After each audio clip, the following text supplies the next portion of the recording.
अस्सलाम वालेकुम। बगैर टाइम ज़ाया किए बनाएंगे आज कबाब। आपसे करेंगे बहुत सारी बातें।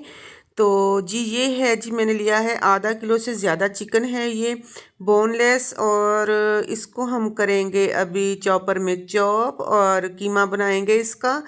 Full watch video, full recipe आपके साथ शेयर की जाएगी।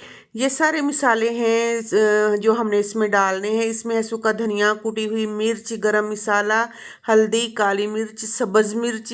तो ये रहा हमारा चॉपर, इसमें डालते हैं, अभी करते हैं ग्रैंड।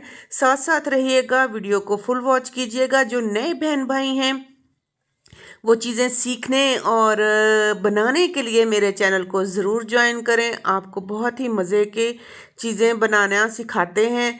तो जी यहाँ पर हम बनाएंगे कबाब, जो बहुत ही महंगे दामों में हम बाज़ार से ख़रीदते हैं। घर पे बड़े आसानी के साथ हम ये बना सकते हैं। तो सब बहन भाइयों से गुजारिश है कि वीडियो को फुल वॉच कीजिएगा और स्टेप बाय स्टेप फॉलो कीजिएगा। तो फिर आप देखिएगा कितने मज़े के कबाब बनते हैं। चलें जी, स्टार्ट करते हैं।